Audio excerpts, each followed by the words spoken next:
ప్రజలు ఆయన మాట్లాడుతుంటే కింద నవ్వుకుంటున్నారు. కాలువ శ్రీనివాస్ గారు ఎందుకు మాట అంటున్నానంటే, విధ్వంసకర పరిపాలన వాళ్ళు చేశారు. మోసం చేసింది, దగా చేసింది, ప్రజల్ని వంచింది, మోసం చేసింది చంద్రబాబు నాయుడు ప్రభుత్వంలో. చంద్రబాబు నాయుడు కొడుకు లోకేష్ అనేది మర్చిపోయి మాట్లాడుతున్నాడు కాలువ శ్రీనివాస్. ఇవన్నిటికీ ఆజ్యం పోసింది, వీటన్నిటినీ తూంచా తప్పకు పాటించింది చంద్రబాబు నాయుడు లోకేష్. రాష్ట్ర ప్రజలందరూ కూడా విసిగిపోయి వాళ్ళ పరిపాలనలో ఎన్నో ఇబ్బందులు, ఎన్నో అవస్థలు పడే. మరి ఎందుకు ఈ మాట అంటున్నామంటే, చంద్రబాబు నాయుడు ముందుగానే అమరావతి రాజధాని పేరు మీద భూములన్నీ కూడా ఆక్రమించి, వేల ఎకరాల భూములు ఆక్రమించి దాన్ని రియల్ ఎస్టేట్ గా మార్చి కోట్ల రూపాయలు గడించింది చంద్రబాబు నాయుడు లోకేష్ కాదా కాలువ శ్రీనివాస్ గారు?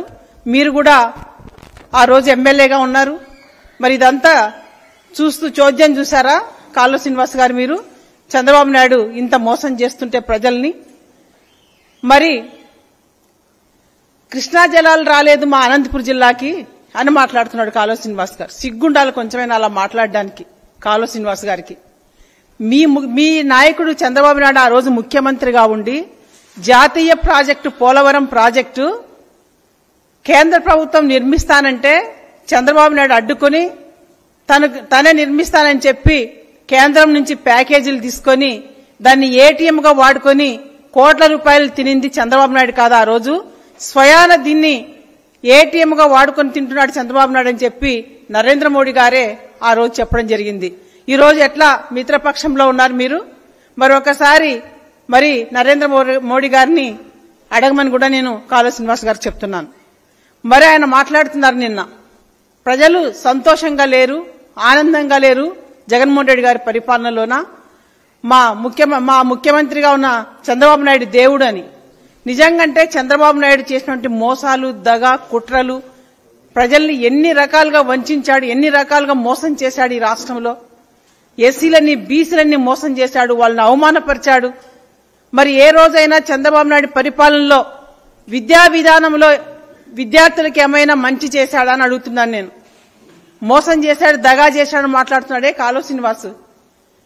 మొత్తం కూడా కార్పొరేట్ పాఠశాలలకి మరి నారాయణ చైతన్య కళాశాలని పెంచి పోషించింది, వంతపాడింది చంద్రబాబు నాయుడు కదా.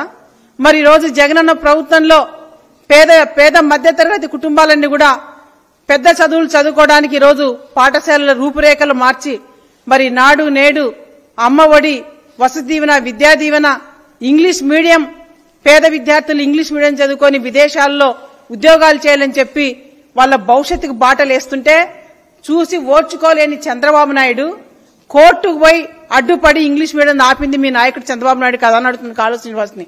జగనన్న మంచి చేస్తుంటే కూడా చూసి ఓర్చుకోలేని మీ నాయకుడు ఏదైనా చేశాడా ఈ రాష్ట్రానికి, రాష్ట్ర ప్రజలకు ఒక్కటి చెప్పండి మీరు. నేను ఒకటే సవాల్ విసురుతున్నాను కాలువ శ్రీనివాస్కి. నీకు దమ్ము ధైర్యం ఉంటే మీరు దగ, మీరు మోసం, మీరు కుట్ర, మీరు విధ్వంసకర పరిపాలన చేశారు 5 సంవత్సరాల పరిపాలనలో. ఎక్కడైనా ప్రజా కోర్టు పెడదాం. నీకు దమ్ము ధైర్యం ఉంటే కాలువ శ్రీనివాస్ గారు రండి, చర్చిద్దాం, ప్రతి ఒక్క మాట చర్చిద్దాం. ఈరోజు జగనన్న ప్రభుత్వంలో గాంధీ తాత కలలు గన్న గ్రామ స్వరాజ్యాన్ని ఈరోజు గ్రామాలని డీసెంట్రలైజేషన్ చేసి అభివృద్ధి వికేంద్రీకరణ చేసి ఈరోజు గ్రామ పరిపాలన, గాంధీ తాత కలలు గన్న గ్రామ స్వరాజ్యాన్ని ఈరోజు తలపింప చేస్తున్నారే. ప్రతి గ్రామంలో కూడా గ్రామ సచివాలయాలు ఏర్పాటు చేసి ప్రతి పేదవాడిని గుండె చప్పుడుగా ఈరోజు జగనన్న ప్రభుత్వం పేదవాళ్లకు సంక్షేమాన్ని అందిస్తుందే. ఎక్కడ కూడా అవినీతి లేకుండా పారదర్శకంగా డీబీటీ ద్వారా 2,77,000 కోట్ల రూపాయలు ఎస్సీ, ఎస్టీ, బీసీ, మైనార్టీ, మహిళా సంక్షేమం కోసం ఖర్చు పెట్టిన ప్రభుత్వం జగనన్న ప్రభుత్వం. మీరు మాట్లాడుతున్నారు ఈరోజు దగా గురించి, మోసం గురించి. మీరు దగా చేసింది, మీరు మోసం చేసింది, మీరు రాష్ట్ర ప్రజల్ని వంచింది ఏది? మీ చంద్రబాబు నాయుడు ఏది అమ్మఒడి చేశాడా? చేయూత చేశాడా? డ్వాక్రా మహిళలకి ఓట్లు వేయించుకొని రుణాలు చెల్లిస్తానని చెప్పి 2014లో ఓట్లు వేయించుకొని గద్దెన కూర్చొని ఆ డ్వాక్రా అక్క చెల్లెమ్మల్ని నట్టేట ముంచి వాళ్ళని అధోగతి పాలు చేశాడే. మరి ఈరోజు జగనన్న ప్రభుత్వంలో 25,000 కోట్ల రూపాయలైతే వాటన్నిటి కూడా 4 విడతలుగా మహిళా సంక్షేమం కోసం డ్వాక్రా రుణాలన్నీ కూడా చెల్లించి ఈరోజు ఆర్థికాభివృద్ధి దిశగా ఈరోజు మహిళామతల్ని నిలబెట్టినట్టు ఘనత ఇది మహిళా పక్షపాత ప్రభుత్వం జగనన్న ప్రభుత్వం అనేది కాలువ శ్రీనివాస్ గారు తెలుసుకోవాలని చెప్పి కూడా ఈ సందర్భంగా నేను తెలియజేస్తున్నాను. మరి రోజు రైతుల గురించి మాట్లాడారు కాలువ శ్రీనివాస్ గారు. రైతుల గురించి మాట్లాడే అర్హత మీ తెలుగుదేశం పార్టీ చంద్రబాబు నాయుడుకే లేదు. వ్యవసాయమే దండగని మాట్లాడినాడు చంద్రబాబు నాయుడు. రైతుల పట్ల ఎక్కడ వాళ్ళు ఏ విధంగా ఆదుకున్నారు, ఎక్కడ ఏం చేశారని అడుగుతున్నా నేను. ఉచిత కరెంటు 9 గంటలు ఇస్తామని చెప్పి మా నాయకుడు జగన్మోహన్ రెడ్డి గారంటే కరెంటు తీగల పైన బట్టలు ఆరేసుకోవాలని హేళన చేసింది చంద్రబాబు నాయుడు కాదా కాలువ శ్రీనివాస్ గారు? మీరా రైతుల గురించి రైతులకు చేశామని చెప్పేది? మీరు కదా దగా చేసింది రైతులు, మీరు కదా మోసం చేసింది. ఈ రోజు జగనన్న ప్రభుత్వంలో రైతులు పండగ చేసుకుంటున్నారు.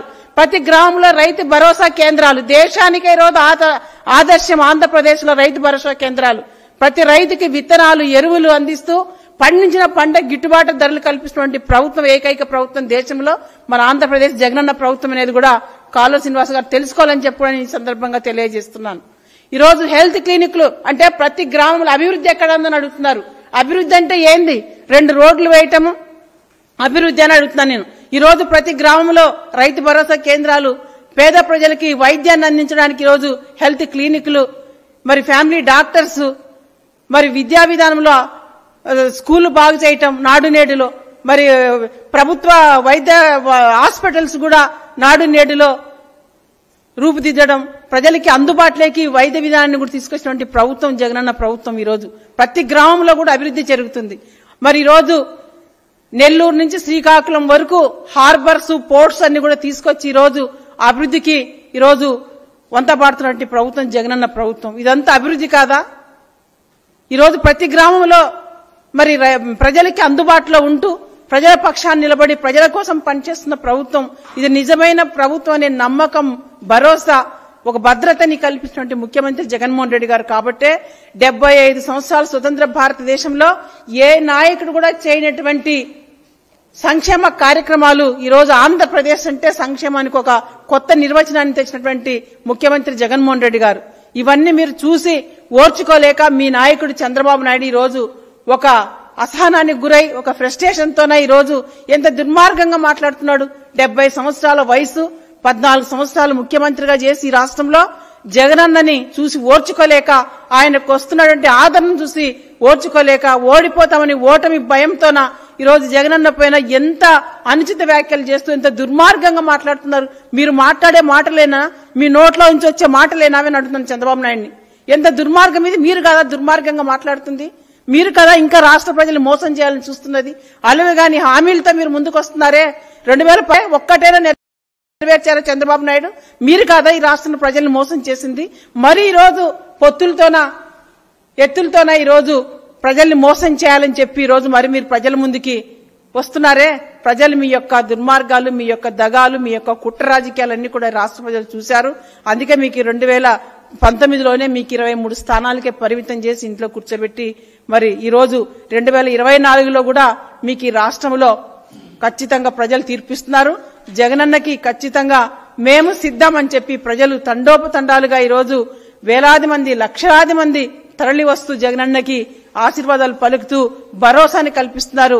ఈ రోజు జగనన్న జైత్రయాత్ర, జగనన్న బస్సు యాత్ర ఎలా నడుస్తుంది? జగనన్న ప్రజల్ని ఏ విధంగా, ప్రజల దగ్గర ఆయన యొక్క మాట ఏ విధంగా ఉంది? నేను మీకు మంచి చేసింటేనే నన్ను ఆశీర్వదించండి, నాకు ఓటేయండి అని ఈరోజు జగన్మోహన్ రెడ్డి గారు అడుగుతున్నారు. ఆ దమ్ము ధైర్యం ఉన్న నాయకుడు ఈ దేశంలో జగనన్ననే. అలా అడిగే ధైర్యం ఎందుకు వచ్చింది ఆయనకి? ఎందుకు చెప్పగలుగుతున్నాడు?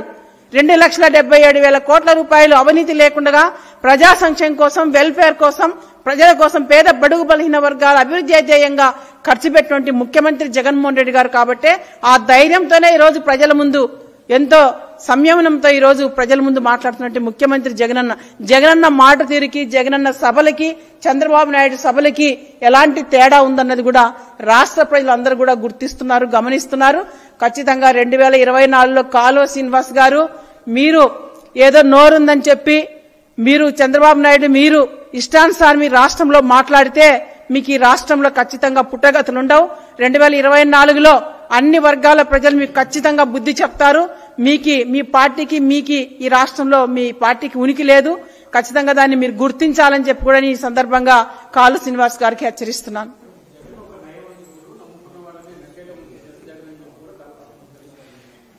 జగనన్న నమ్ముకున్న ప్రజల కోసం ఈరోజు ఇచ్చిన నవరత్నాల్లో ఇచ్చిన ప్రతి ఒక్క హామీని ఈరోజు నెరవేర్చినటువంటి నాయకుడు మరి నయవంచకుడా?